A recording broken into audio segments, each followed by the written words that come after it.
ایک شخص گھر آیا تو اس کی بیوی نے اس سے کہا کہ ہمارے غسل خانے کے پاس جو درخت ہے اسے کٹوا دو۔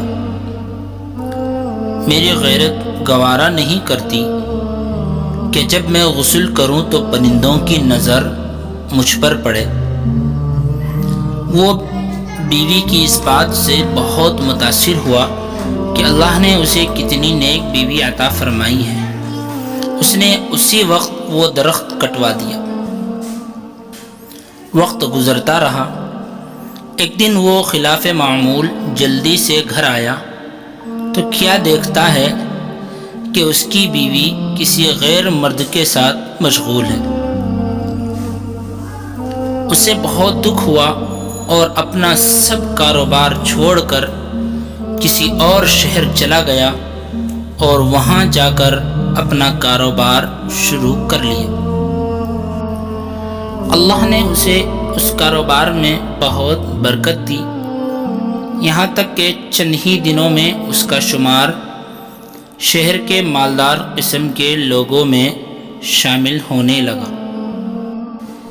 ایک دن کی بات ہے کہ ایک دن ایک کتوال کے گھر میں چوری ہو گئی۔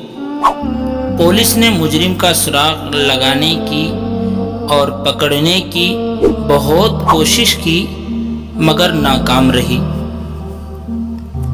اس نے دیکھا کہ ایک شیخ صاحب کا اس کتوال کے گھر آنا جانا بہت ہے اور وہ لوگ بھی اس شیخ صاحب کی بہت تعظیم کرتے ہیں،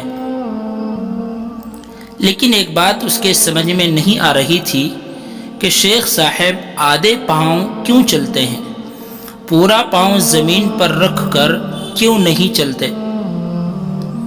اس نے کسی سے وجہ پوچھی تو بتایا گیا کہ اس لیے پورا پاؤں زمین پر نہیں رکھتے کہیں کیڑے مکوڑے کچل نہ جائیں۔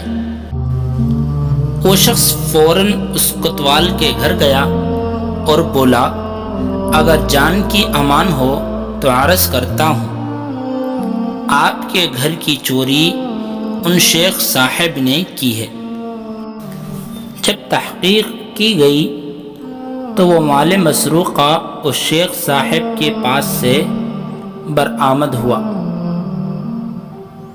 کتوال نے حیرت سے پوچھا، ہم نے تو کبھی سوچا بھی نہیں تھا کہ شیخ صاحب ایسا کریں گے، لیکن آپ نے کیسے معلوم کیا؟ اس نے کہا، میرے گھر میں ایک درخت تھا جس نے مجھے نصیحت کی تھی کہ جو لوگ ضرورت سے زیادہ نیک نظر آنے کی کوشش کرتے ہیں اکثر وہ نیک نہیں ہوتے۔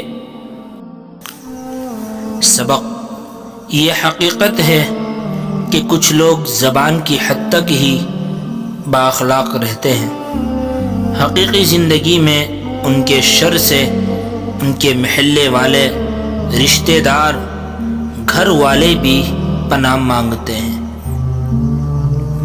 ایسے اخلاق اور نیک نامی کا کیا فائدہ جسے صرف وہی فائدہ اٹھائیں جن کا آپ کی حقیقی زندگی سے کوئی واسطہ ہی نہیں۔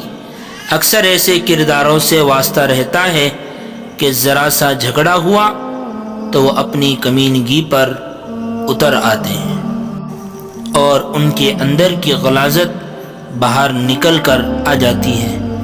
ایسے لوگ اپنے ذرا سے مفاد کے خاطر سب کی زندگیاں تباہ کرنے پر بھی نہیں چوکتے۔ اللہ تعالی ہم سب کو ایسے لوگوں کے شر سے محفوظ رکھے، آمین۔ مجھے اپنے عشق میں سم کرنا اے میرے